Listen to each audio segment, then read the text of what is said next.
오늘 우리에게 주시는 하나님의 말씀은 사무엘상 11장 1에서 15절 말씀입니다. 봉독은 1에서 11절 말씀을 하도록 하겠습니다. 암몬 사람 나하스가 올라와서 길르앗의 야베스를 포위하였다. 그러자 야베스 사람들이 모두 나하스에게 우리와 조약을 맺읍시다. 우리가 당신을 섬기겠습니다 하고 제안하였다. 그러나 암몬 사람 나하스는 내가 너희의 오른쪽 눈을 모조리 빼겠다. 온 이스라엘을 이같이 모욕하는 조건에서만 너희와 조약을 맺겠다 하고 대답하였다. 야베스 장로들이 또 그에게 제안하였다. 우리에게 이래 동안만 말미를 주셔서 우리가 이스라엘 모든 지역으로 전령들을 보내도록 하여 주십시오. 우리를 구하여 줄 사람이 아무도 없으면 우리가 항복하겠습니다. 전령들이 사울이 살고 있는 기브아에 가서 백성에게 그 사실을 알리니 백성들이 모두 큰 소리로 울었다. 마침 사울이 밭에서 소를 몰고 오다가 무슨 일이 일어났기에 백성이 울고 있느냐고 물었다. 사람들은 야베스에서 온 전령들이 한 말을 그에게 일러주었다. 이 말을 듣고 있을 때에 사울에게 하나님의 영이 세차게 내리니 그가 무섭게 분노를 터뜨렸다. 사울은 겨릿소 2마리를 잡아서 여러 토막으로 자른 다음에 그것을 전령들에게 나누어 주고 이스라엘 모든 지역으로 말을 전하라고 보냈다. 누구든지 사울과 사무엘을 따라 나서지 않으면 그 집의 소들도 이런 꼴을 당할 것이다. 주님께서 온 백성을 두려움에 사로잡히게 하시니 모두 하나같이 그를 따라 나섰다. 사울이 그들을 배색에 모으고 수를 세어보니 이스라엘에서 30만 명이 왔고 유다에서 3만 명이 왔다. 기브아 사람들이 야베스에서 온 전령들에게 말하였다. 길르앗의 야베스 사람들에게 가서 내일 햇볕이 뜨겁게 내리쬐 때쯤에는 구출될 것이라고 전하여라. 전령들이 돌아가서 야베스 사람들에게 소식을 전하니 그들이 모두 기뻐하였다. 그래서 야베스 사람들이 암몬 사람들에게 회답하였다. 우리가 내일 당신들에게 나아가 항복하겠습니다. 그때에 가서는 우리에게 하고 싶은 대로 하시오. 다음 날 아침 일찍 사울은 군인들을 세 부대로 나누어 가지고 새벽녘에 적진 한복판으로 들어가서 날이 한창 뜨거울 때까지 암몬 사람들을 쳐서 죽였다. 살아남은 사람들은 다 흩어져서 2사람도 함께 있는 일이 없었다.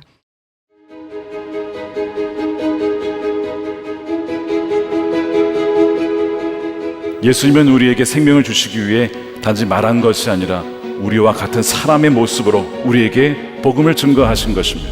바로 저와 여러분들이 믿지 않는 이들에게 살아있는 말씀이 되었어. 그 말씀을 증언하는 증인들이 될 때에 하나님께 영광이 될 것입니다. 2024년 선한목자교회 단기 선교는 해외 선교팀 22팀과 국내 선교팀 37팀, 총 59팀이 파송됩니다. 이번 단기 선교는 보내는 교회, 보냄받은 사람들이라는 주제로 선한 목자 전 교인이 하나가 되어 모두가 한 마음으로 선교하는 시간입니다. 우리 모두가 하나님의 통로가 되고 하나님의 나라를 확장하는 데 쓰임받기를 소망합니다. Your grace will be enough when my eyes can't see. 저는 선교사님 하면 가슴이 설레이는데요. 특히 오지에서 정말 그 열악한 환경 속에서 사명을 감당하시는 선교사님들에게 그 아버지의 마음을 주셔서 이번 네팔 선교에 동참하게 되었습니다. 저에게 선교의 의미는 주님께서 주신 그 사랑을 전하기 위해서고요. 정말 복음의 빚진 자로 기쁜 소식을 전하기 위해서 선교를 시작하게 되었습니다. 단기 선교를 나가면서 이제 재정이나 시간 같은 것, 저의 것을 사용해야 하는 부분들이 많은데 그런 부분들을 내려놓고 가게 되다 보니까 다시 돌아왔을 때 그걸 다시 채워주시겠다 하는 그런 기대감도 있고 또 케냐 땅을 향한 평생의 중보자로 서게 하실 것이 참 기대가 되는 것 같아요. 우리가 직접 선교지까지 가지는 못하지만 우리가 이곳에서 기도하면서 그 상황을 하나하나 주님 손에 올려드리고 그곳에서 들려오는 소식을 갖고 기도로 붙잡고 나아갈 때 기대감을 갖게 하시고 또 그 다음날도 기도하게 하시고 네, 이런 걸 경험하며 나갔죠. 선교가 뭔가 내가 가서 뭘 해야지, 도와줘야지 이런 것보다는 하나님이 그곳에서 어떻게 일하시는지를 좀 누리는 선교가 되었으면 좋겠어요. 하나님이 함께 하시는 그곳에 나도 함께 한다. 그런 유익을 누리는 선교가 되었으면 좋겠어요. 그동안 동참하지 못했던 분들, 또 저같이 또 미루다 가시게 되는 분들을 위해서 권면하며 동참하는 데 힘쓰는 단기 선교를 떠나고 싶은 마음이 또 간절하고요. 누려보고 싶습니다. 여러분, 동참해 주세요. When I cannot hear, when I start to fear. 오늘 말씀 제목이 하나님의 선교적 부르심에 응답하라입니다. 이 말씀 가지고 나누도록 하겠습니다. 예수님께서 제자들을 삼으신 다음에 너희는 나를 믿었으니까 그걸로 끝났다가 아니고 그들을 세상으로 보내십니다. 그래서 모든 민족에게 가서 너희가 이제는 제자를 삼아야 된다. 제자를 삼고 세례를 베풀어라. 복음을 증거해라. 라고 세상으로 보내셨죠. 위대한 사명, 대위임령, 지상 대위임령이라고 우리가 부릅니다. 우리가 주님 부르신 그날까지 감당해야 될 사명인데 최근 들어 이 한국교회 지난 몇 년간 선교의 동력이 떨어진다는 이야기를 듣곤 합니다. 왜 그럴까? 그리스도인들 중에 선교는 옵션이라고 생각하는 분들이 계시는 것 같습니다. 여러분, 우리는 선교적 존재입니다. 우리 부르신 자리에서 가정이든 직장이든 일상이든 어느 곳이든지 우리는 선교적 존재로 우리를 부르셨어요. 옵션이 아니라는 거예요. 그래서 이 옵션이라는 생각, 하나님께서 구원하시면 뭐 알아서 구원하시겠지. 여러분, 그렇지 않습니다. 보내는 자가 없고 또한 전파한 자가 없으면 들을 수 없고 믿을 수 없다라고. 그렇기 때문에 사람들을 보내어 또한 우리가 가서 증거해야 된다고 분명히 성경은 말씀합니다. 또 한 가지 선교를 약화시키는 것 중에 종교다원주의 사상이 있습니다. 모든 종교가 같다는 거예요. 형식만 다르지 결국 지류가 달라도 큰 강에서 만나고 바다에서 만나지 않냐. 결국 만나는 거 아니냐는 거예요. 아니요. 예수님은 아버지께로 갈 자가 오직 나 외에는 없다라고 분명히 말씀하셨습니다. 요한복음 14장 6절에 예수께서 이르시되 내가 곧 길이요 진리요 생명이니 나로 말미암지 않고는 아버지께로 올 자가 없느니라. 이 복음의 배타성 때문에 선교가 있는 것이죠. 사도행전 4장 12절에 다른 이로서는 구원을 받을 수 없나니 천한 사람 중에 구원을 받을 만한 다른 이름 예수 그리스도 외에 다른 이름을 주신 적이 없다. 그렇기 때문에 예수님을 알지 못한 자들에게 가서 복음을 증거하라고. 구원에 있어서 예수 그리스도의 유일성이 바로 선교를 가능케 하는 것입니다. 예배하는 자가 없기에 그곳에 예배가 없기 때문에 선교를 하는 것입니다. 그래서 선교가 완성이 되면 선교는 사라지고 무엇만 남냐면 요한계시록 읽어보세요. 예배만 남습니다. 오직 하나님만 예배하는 것만 남는 거예요. 그래서 여전히 우리 선교에 대해서 좀 수동적으로 생각하시거나 그런 태도를 가진 분이 계시다면 오늘 사무엘상 11장 말씀은 바로 여러분들을 위한 말씀입니다. 왜냐하면 바로 사울이 선교에 대해서 하나님 부르심에 대해서 수동적으로 반응했기 때문에 그렇습니다. 사울은 이스라엘의 초대 왕입니다.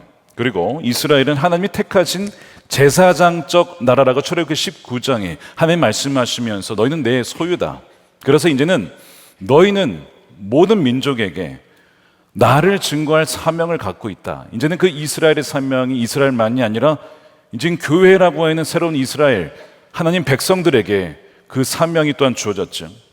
그래서 우리는 바로 하나님을 증거하는 사명을 갖고 있는 거예요. 그 나라의 왕이 바로 이제 사울이었습니다. 지난주에 살펴본 대로 왕이 됐어요. 그런데 사울은 여전히 짐짝 가운데 숨어 있습니다.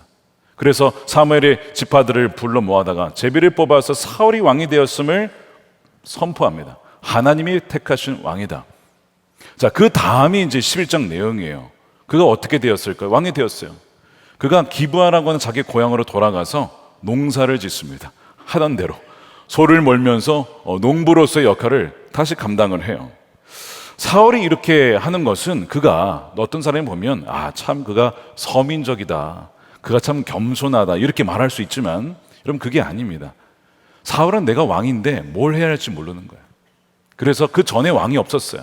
그러니까 뭐 따라가야 될 선례도 없고 전통도 없고 왕궁도 없고 보좌관도 없고 아무도 없어요.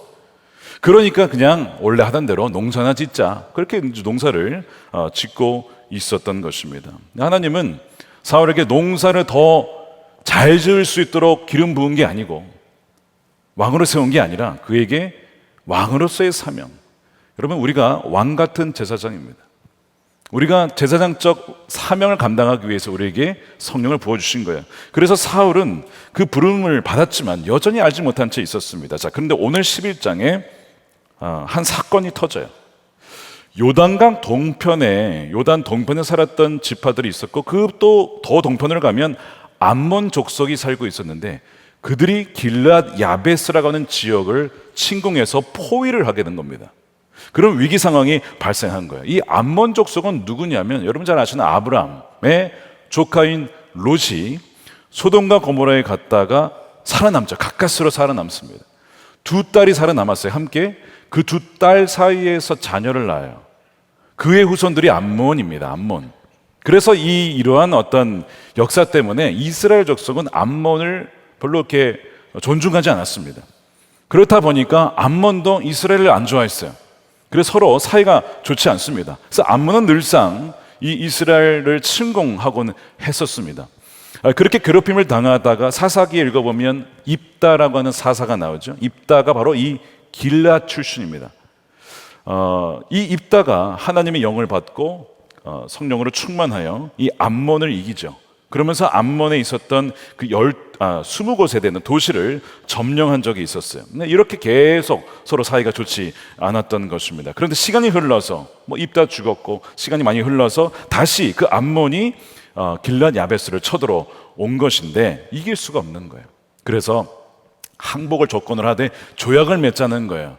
조약을 걸면서 조약을 맺어주면 우리가 암몬을 섬기겠습니다. 이 길앗 야베스 사람들이 이렇게 얘기를 하니까 이 암몬 사람, 이 지도자 나하스가 참 끔찍하고도 모욕적인 말을 합니다. 자, 2절 말씀인데, 그러나 암몬 사람 나하스는 내가 너의 오른쪽 눈을 모조리 빼겠다, 온 이스라엘을 이같이 모욕하는 조건에서만 너희와 조약을 맺겠다 하고 대답하였다. 끔찍한 일이죠. 고대 중동에 죄수의 눈을 멀게 하는 형벌이 있었다고 합니다. 여러분, 사사기서 읽어보면 삼손이 힘을 잃은 다음에 블레셋에 의해서 끌려갈 때 눈이 뽑힌 거 아시죠? 눈이 뽑힌 채 맷돌을 돌려야 했습니다. 남유다의 마지막 왕 시드기야 왕이 바벨론에 끌려갈 때도 눈이 뽑혀서 끌려갑니다. 이게 눈을 뽑는 것이 고대 근동의 정말 형벌이었던 것 같아요. 또한 고대 전쟁에서 승전국은 포로의 오른쪽 눈을 뽑았답니다. 왼쪽이 아니라. 그럼 왜 오른쪽이냐? 전쟁을 할 때 보통 왼손에 방패를 쥐고 오른손에 칼을 줍니다. 막을 때에 이렇게 막게 되면 왼쪽 눈을 가리게 되고 오른쪽은 상대방을 봐야 되거든요. 이렇게. 근데 오른쪽 눈을 뺀다는 것은 어떤 의미냐면 전투력을 상실한다. 전투의 수행 능력이 이제 사라진다는 뜻입니다. 그래서 오른쪽 눈을 빼겠다는 거예요. 그 얘기는 너희들을 영원히 나의 종으로 삼겠다. 다시는 우리에게 대들지 못하도록 만들겠다. 그렇게 모욕하겠다는 것입니다. 이것이 나하스의 조건이었어요. 여러분, 여기서 이 암몬 사람 나하스의 영적인 의미를 우리가 살펴볼 필요가 있는데, 일단 암몬 족속은 이 하나님의 백성들을 괴롭히고 공격하며 조롱하는 족속인데 거기에 지도자 나하스입니다. 나하스의 의미가 뭐냐면, 이름의 의미가 뱀이란 뜻입니다. 성경에 뱀이라고 하는 것은 별로 좋은 의미가 아니죠. 옛뱀, 마귀라고 하는 이 도둑으로 불리는 이 도둑의 역할은 예수님께서 요한복음 10장에 말씀하신 것처럼 오직 훔치고 죽이고 멸망시키는 것 뿐입니다. 이것이 나하스의 영적인 의미예요. 그리고 오른쪽 눈을 빼겠다는 것은 하나님의 백성들의 뭘 상실시키겠다는 거예요? 전투력, 영적 전쟁 수행 능력을 잃게 만들겠다. 눈이 멀게 만들겠다. 오직 세상만 바라보며 살겠다. 이렇게 만들겠다는 것입니다. 그래서 청교도 중에 토마스 왓슨이라는 사람이 이 나하스에 대한 이야기를 하면서 무슨 얘기를 하냐면 이렇게 얘기를 합니다. 마귀는 사람들의 왼쪽 눈, 즉 세상 일에 대한 지식을 의미하는데, 세상을 보는 것이고 세상을 아는 지식인데, 이것만 남겨놓고 오른쪽 눈을 빼버려서 경건의 비밀, 하나님과 그분의 나라의 비밀을 이해하지 못하게 만들고 만들었다라고 그렇게 얘기를 합니다. 너무 다가오는 말씀이에요. 세상과 지식에 대해서 또한 정치, 경제, 사회에서는 우리가 알 필요가 있지만, 그러나 그것만 안다면요, 여러분 그것은 무지한 사람입니다. 삼위일체 하나님에 대해서, 그 나라의 비밀에 대해서, 복음의 영광에 대해서 무지하다면 그것은 이미 나하스에 의해서 오른쪽 눈을 상실한 것이 아닌가, 우리는 돌아봐야 된다는 거예요. 왜냐하면 이 뱀으로 불리는 마귀가 하는 일은 늘 사람들의 눈을 가리고 혼미케 하여서 그 복음의 영광의 빛이 비치지 못하도록 하기 때문에 그렇습니다. 고린도후서 4장 4절 말씀을 함께 읽어보겠습니다. 시작. 이 세상 신이 믿지 않는 자들의 마음을 어둡게 하여서 하나님의 형상이신 그리스도의 영광을 선포하는 복음의 빛을 보지 못하게 한 것입니다. 그러므로 지금 이 길란 야베스의 사람들이 이제 눈이 뽑히게 될 위기에 처해 있죠. 이것이 바로 그리스도인들이 처하고 있는 위기라고 하는 것이죠. 그리하여 그리스도인들이 영적 전쟁을 치르지 못하고 정말 마귀에게 끌려가는, 늘 죄를 짓고 그렇게 시달리며 억압받으며 마귀의 종노릇하며 살아가도록 하는 것이 이 나하스라고 하는 뱀의 계략이기 때문에 그렇습니다. 이런 상태가 되었던 것이 어느 때였냐면 바벨론 포로로 끌려가기 바로 이전의 남유다 백성들의 영적인 상태였습니다. 자, 예레미야 5장 20절입니다. 너는 이 말을 야곱의 자손에게 전하고 유다 백성에게 들려줘라. 이 어리석고 깨달을 줄 모르는 백성아, 눈이 있어도 볼 수도 없고 귀가 있어도 들을 수가 없는 백성아, 얼마나 안타까운 일입니까? 마귀에 의해서 완전히 시력이 가려지고 귀가 덮여진 백성들의 상태. 그래서 그 결과는 바벨론 포로였다는 것이죠. 그리고 어쩌면 이것이 지금 어쩌면 우리들의 상태인지도 모릅니다. 여러분들은 지금 최근에 무엇을 보고 계십니까? 그리고 무엇을 보지 못하고 있습니까? 하나님께서 보라고 보여주셨지만 정말 여러분들은 그 하나님 나라의 영광을 바라보면서 결국 이 성경의 마지막 그 이야기의 끝을 보고 오늘을 살아가고 있습니까? 아니면 땅만 바라보며 그저 이따가 사라질 것들만 바라보며 하루하루 살다가 그렇게 죽어가고 있는 것은 아닙니까? 그래서 우리가 믿음의 눈으로 보지 못하고 육신의 눈으로 세상을 보려 한다면 바로 이것이 우리가 위기에 처해 있는 것이고, 우리가 바로 이 길랏 야베스와 다를 바가 없다는 것을 알아야 된다는 것. 이것이 오늘 본문이 얘기하는 메시지 중에 하나입니다. 더 나아가서 여전히 복음을 듣지 못한 사람들은 영적으로 보지 못하는 자들이죠. 여러분들에게 나눠드리는 이제 1층에 가시면 마가다락방 입구에 가시면 이걸 나눠드릴 텐데, 여기에 보시면 이제 우리 59개의 선교지와 선교지 기도 제목이 쫙 나와 있습니다. 거기에 보면 국내와 국외 다, 해외가 다 있는데, 지난주에 다녀온 충남의 한 팀의 선교지에 대한 소개에 보면 이런 내용이 있습니다. 그 마을은 교회에 대한 적대감은 없지만 마을 주민 대부분이 토속신앙과 미신을 신봉하고 있습니다. 저희가 이제 뭐 충남에도 가고 곡성에도 가고 여러 가지를 가지만 거기에 여전히 토속신앙과 미신과 우상숭배하는 사람들이 많기 때문에 복음을 받아들이거나 교회에 출석하는 것까지는 마음을 열지 않는다는 거예요. 그게 왜 그런 것이죠? 다 속고 있는 것입니다. 제가 미국에 있을 때 중미에 있는 IT라고 하는 세계에서 가장 못 사는 나라 중에 하나인데 그 나라에 갔습니다. 정말 못 삽니다. 아이들이 진흙 파이 만들어서 팔아요. 진흙을 왜 먹어요? 어쨌든 정말 못 사는 나라인데 쓰레기 더미 나라입니다. 거기에 갔더니요, 영화에서만 보던 부두교 주술사가 있더군요. 그러니까 이제 어떤 인형을 저주를 하면 그 사람을 저주하는 거 있잖아요. 왜 그런 거 막 찔러가지고 그 주술사들이 있고요. 실제로 카톨릭과 개신교가 들어가 있지만 사람들이 믿지만 사실 부두교를 다 믿습니다. 거의 다 혼합종교, 정령을 숭배하는, 그것이 그 IT입니다. 역사를 보면 참 안타깝게도 그 나라가 과거에 사탄에게 나라를 바친 적이 있어요.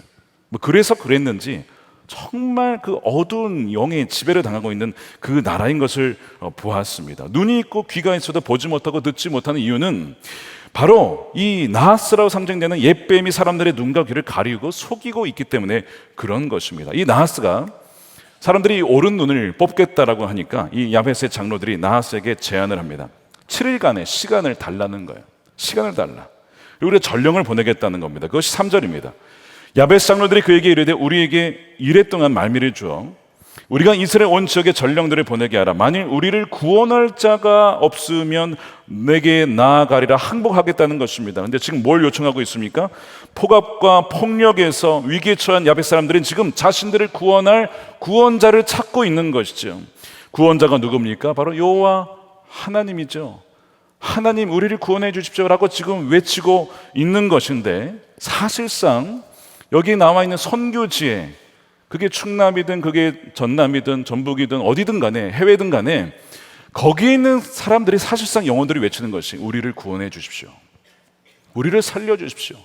우리에게 구원자를 보내주시고 우리에게 기쁜 소식을 들려주십시오 라고 사실은 외치고 있는 것이죠.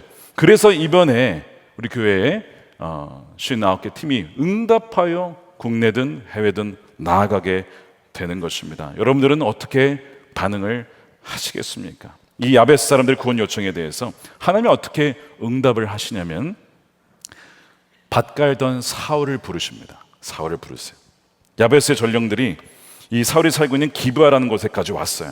그러면서 막 울면서 이 소식을 전하는 거예요.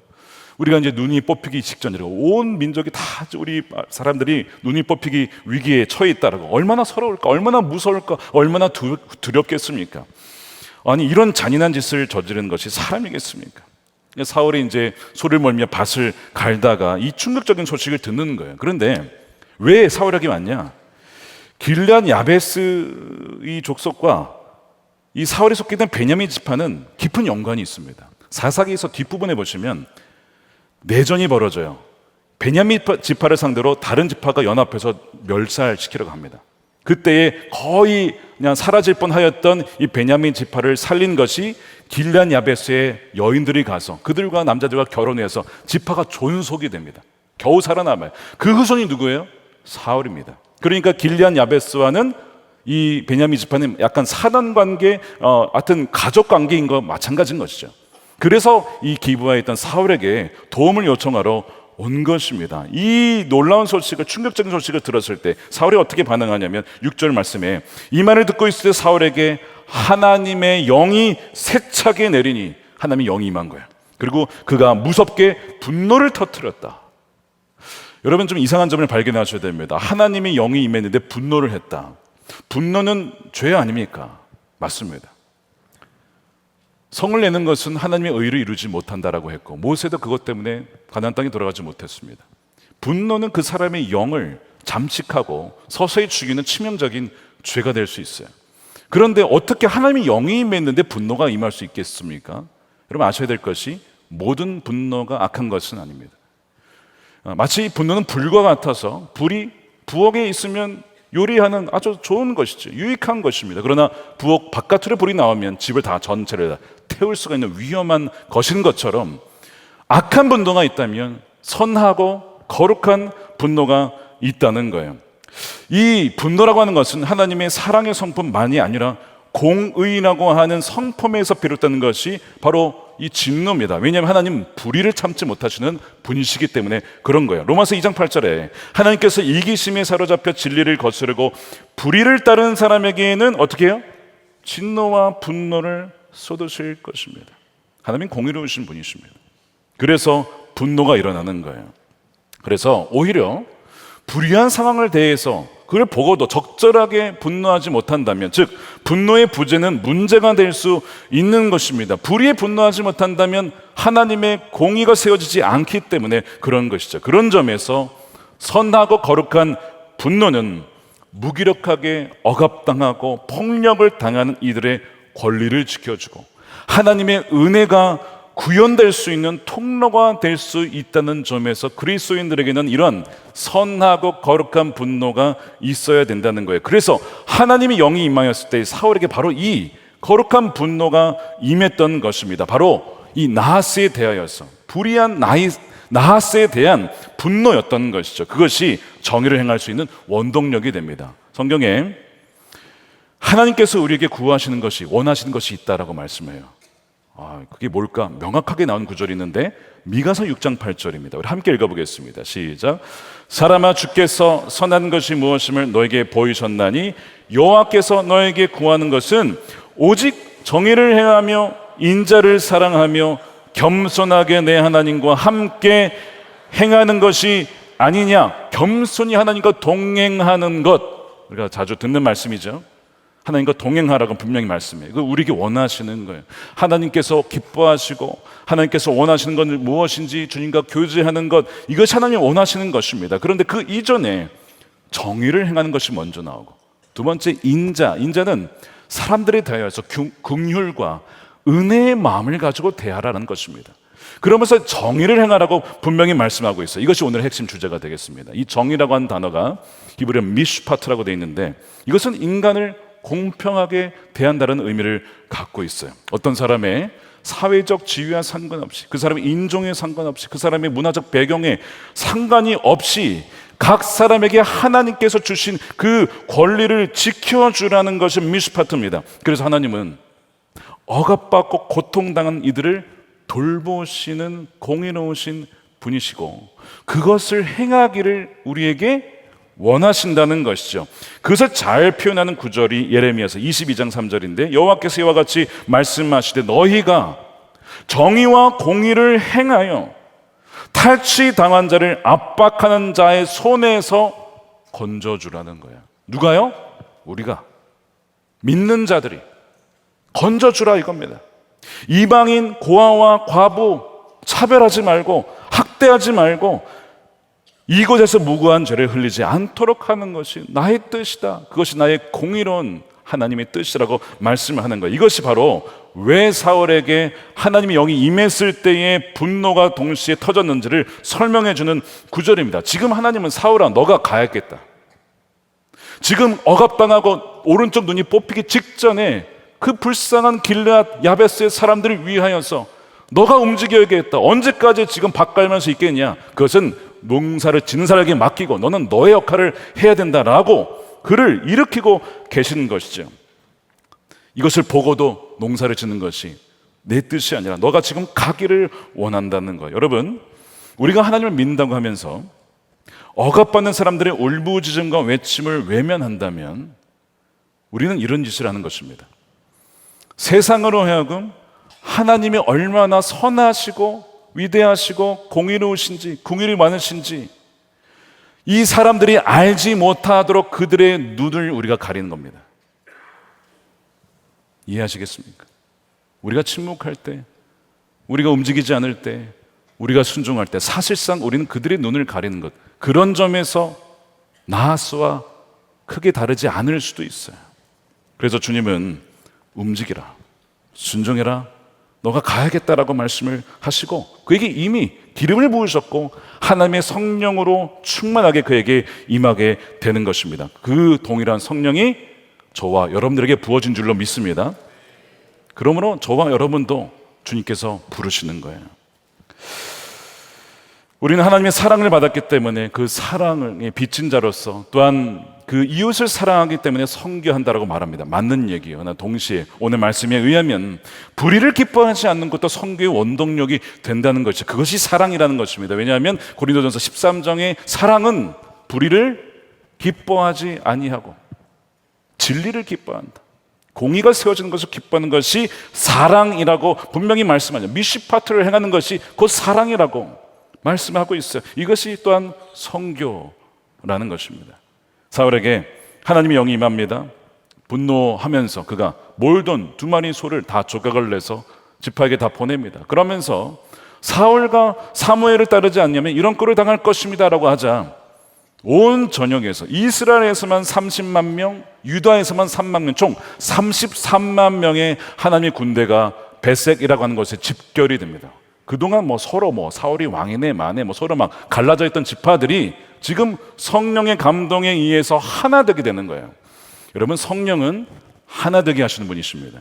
성령은 우리로 하여금 단결하게 하시고 또한 우리가 싸워야 될 대적이 누구인지를 보게 해요. 우리끼리 싸울 게 아니라는 거예요. 왜 우리끼리 싸우냐 이거죠. 우리끼리 싸울 게 아니라 우리의 대적은 악한 영이다, 마귀다. 분명히 대적을 알게 하고 하나 되게 하는 것이 바로 거룩하신 성령의 역할이죠. 그래서 지금 이제 군대가 모였어요. 그리고 이제 전령들에게 얘기를 하는 거예요. 우리가 구원할 테니 내일쯤이면 너희들이 풀려나게 될 것이다. 그래서 이 전령들이 야베스 사람들의 기쁜 소식을 전합니다. 그 소식을 듣고 다들 기뻐하는 거예요. 뭘 들은 거예요? 복음의 소식을 들은 겁니다. 복음의 소식을 들은 거예요. 그들이 기뻐하죠. 그래서 이제 야베스의 장로들이 무슨 얘기를 하냐면 이 나하스한테는 이렇게 얘기합니다. 내일 우리가 항복을 하겠다. 그러니까 이제 이 나하스와 암몬 족속은 안심을 하고 이제 모든 긴장을 풀게 되는 거예요. 근데 사울의 전략은 무엇입니까? 새벽에 거기를 기습 공격하는 것입니다. 이른바 제가 이름을 지었는데 길랏 여명작전, 아덴만 여명작전의 패러디. 어쩌면 이게 원조인지도 모릅니다. 길랏 여명작전, 새벽에 치는 거예요. 그 대성공을 거두는데 11절입니다. 다음날 아침 일찍 사울은 군인들을 세 부대로 나누어서 새벽녘에 적진 한복판으로 쳐들어가서 날이 한창 뜨거울 때까지 암몬 사람들을 쳐서 죽였다. 살아남은 사람들은 다 흩어지고 두 사람 다 함께 있는 일이 없었다. 첫 전투가 대승리로 끝납니다. 이것이 사울의 인생의 가장 피크입니다. 인생의 가장 정점이 있다가 바로 이때예요. 억압받던 길앗 야베스 사람들은 풀려나고 자유하게 됩니다. 기쁜 소식을 누리게 되고 오른쪽 눈을 잃을 뻔했으나 이제는 정말 하나님의 위대하심을 보는 자로 살아가게 된 것입니다. 사랑하는 여러분, 오늘 이 본문이 주는 메시지가 굉장히 다양하게 있어요. 우리가 하나님께서 부르실 때 선교적인 부르심에 우리가 응답해야 된다. 더 이상 이런저런 핑계로 민기적거리지 말고 부르실 때 응답해야 된다는 얘기와 동시에 이 전쟁 이야기가 나오잖아요.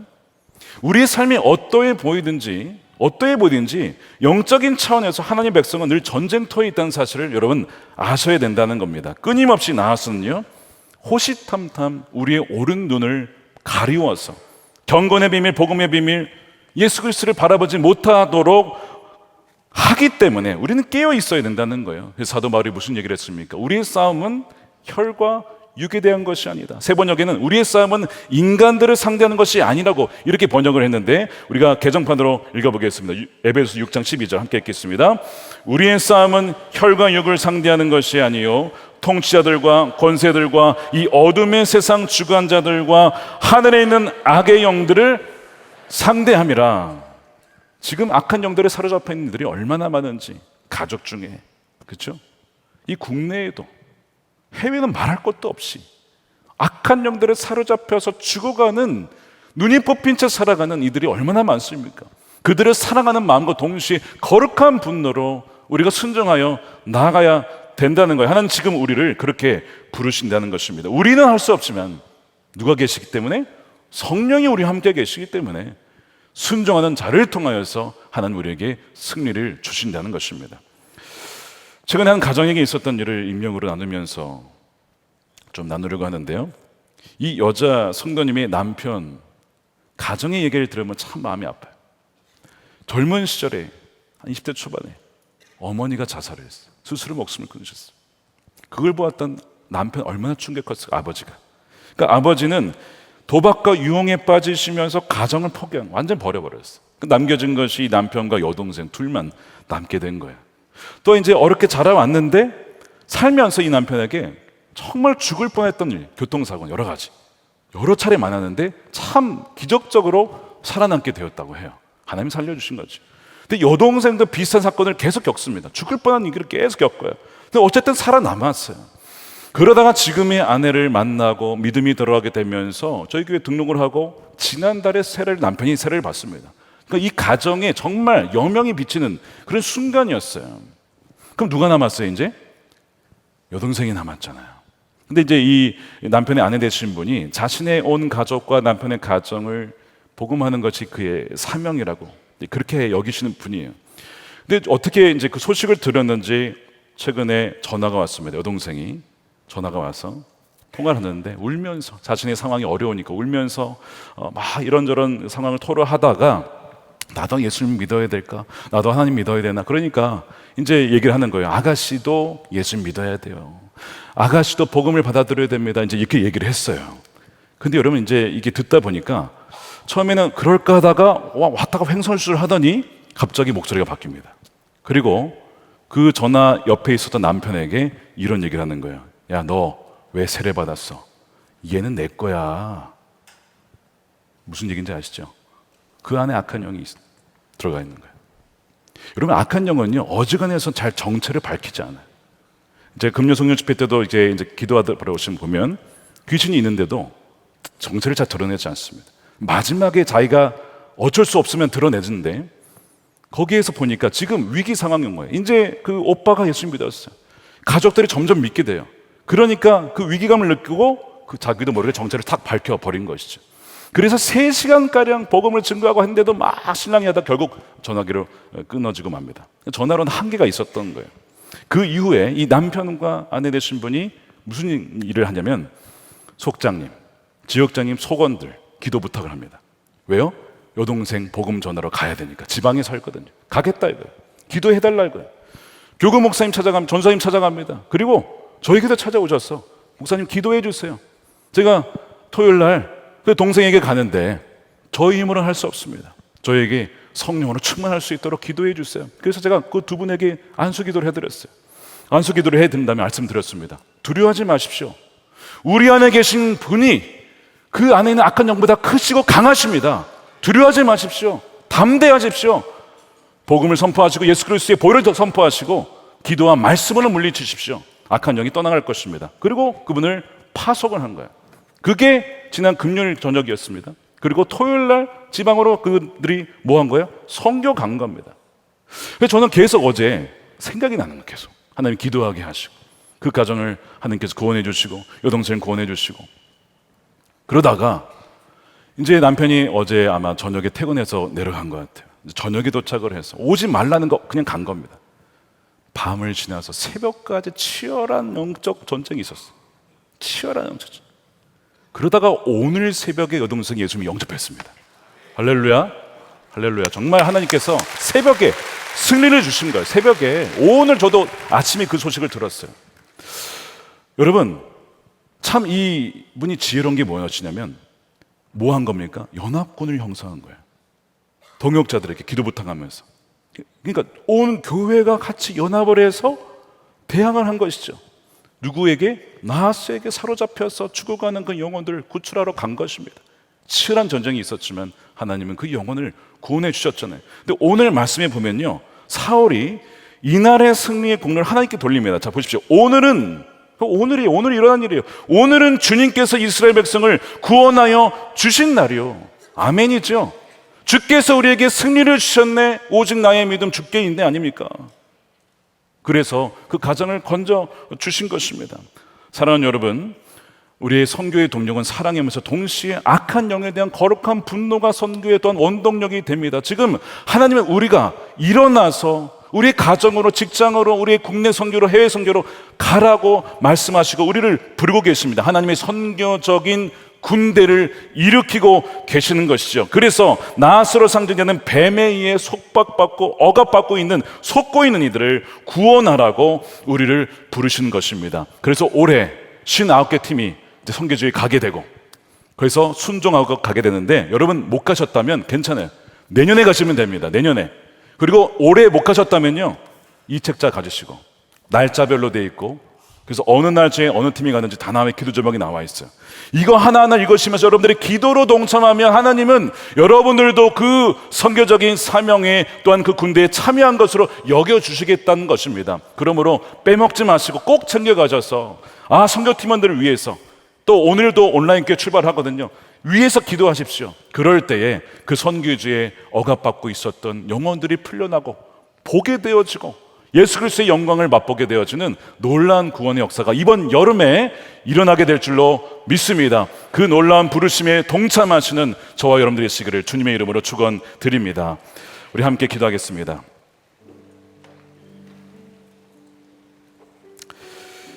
이 시간 우리 함께 기도할 때에 이 사울의 수동적인 모습이 나였음을 이 시간 고백하며 회개했으면 좋겠습니다. 하나님이 분명히 나에게 은사도 주셨고 기름 부음도 주셨고 정말 많은 것들을 배우게 하시고 깨닫게 하셨는데 여전히 그냥 밥 깔고 있는 이 모습이 우리의 모습은 아닌가, 여러분 볼 수 있어야 됩니다. 동시에 길르앗 야베스 오른쪽 눈 뽑히기 전에 위기의 상황이 바로 우리의 상황인 것을 알아야 되고, 지금 그것이 우리 가족과 우리 국내와 해외에 여전히 주님을 알지 못한 사람들의 형편인 것을 알아야 됩니다. 그들은 구원자를 보내달라고 요청하고 있어요. 누가 우리를 위해서 갈고? 라고 할 때에 이사야가 제가 여기 있습니다, 저를 보내주십시오 라고 하지 않습니까? 이 시간 우리 모두가 이 선기의 올해 여름에 동참해서 이 부르심에, 선교적인 부르심에 응답하여서 정말 우리가 하는 것이 아니지만 주께서 우리에게 승리를 주시고, 또한 우리의 믿음이 오직 주께 있으므로 이것은 이미 승리한 싸움이다, 그 믿음 가지고 나아갈 때 진짜 그 승리를 경험하게 되는 저와 여러분들이 될 줄로 믿습니다. 그것을 가지고 함께 동성으로 기도하도록 하겠습니다. 아버지 하나님 감사합니다. 우리에게 귀한 선교적 사명을 부어주심에 감사합니다. 아버지 하나님, 우리가 사울처럼 높임을 받으소서.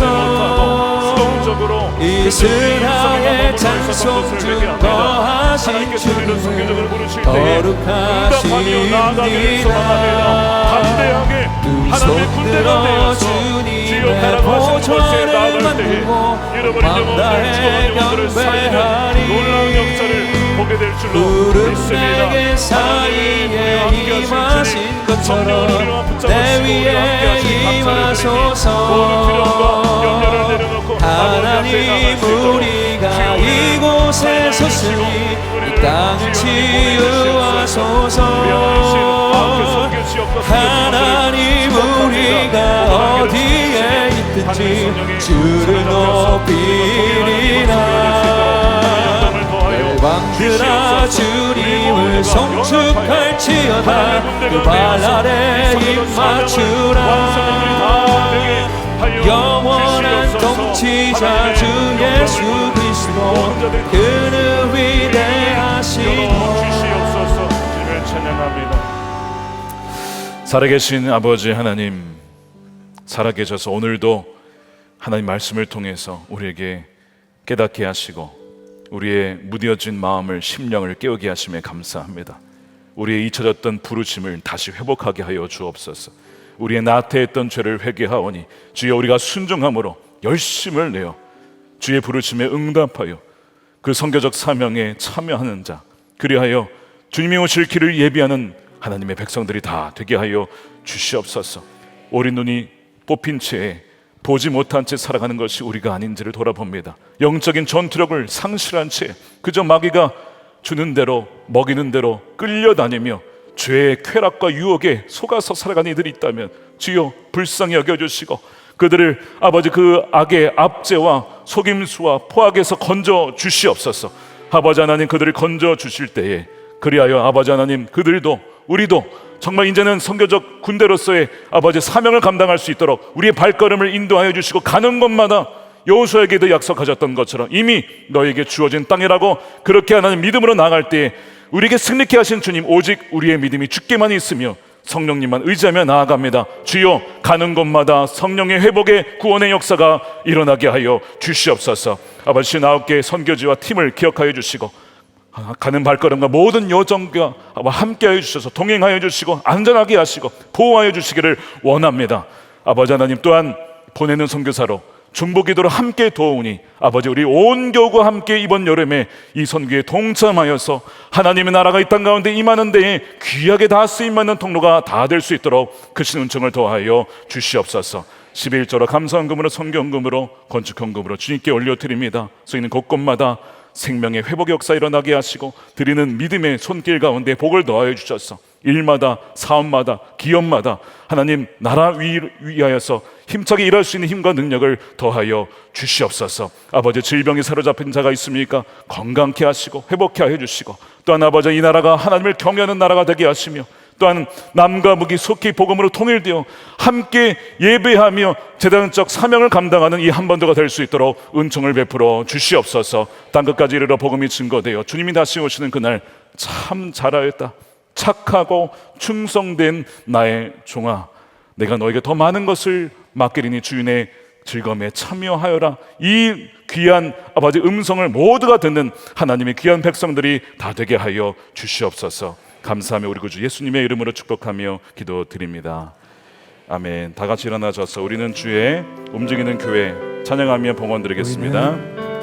우리는 주의 움직이는 교회, 이곳은 주님을 위한 자리. 내가 기도하는 모든 땅 위에서 하나님 예배받을 그날을 고대하네.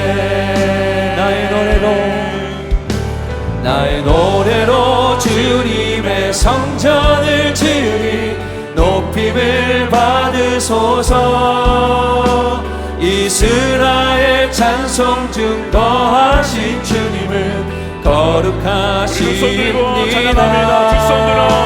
두 손 들어 주님의 보좌를 만들고 온 마음 다해 경배하리. 구름 날개 사이에 임하신 것처럼 내 위에 임하소서. 하나님 우리가 이곳에 섰으니 이 땅을 치유하소서. 하나님 우리가 어디에 있든지 주를 높이리다. 열방들아 주님을 송축할지어다. 그 발 아래 입맞추라.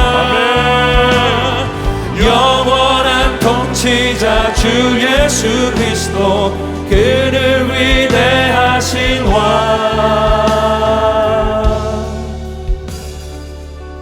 아멘. 축도하겠습니다. 이제는 우리의 영원한 왕 되신 예수 그리스도의 크신 은혜와 아버지 하나님의 측량할 수 없는 사랑하심과 성령님의 가망함동 내주하심이 하나님의 선교적 부르심에 아멘으로 응답하며 주 앞에 나아가는 사랑하는 우리 모든 성도들 머리머리 위에 저들의 가정과 일터와 사랑하는 자녀들 다음 세대와 이 교회와 나라와 민족과 세계의 열방 가운데 영원히 함께 하시기를 간절히 축원하옵나이다.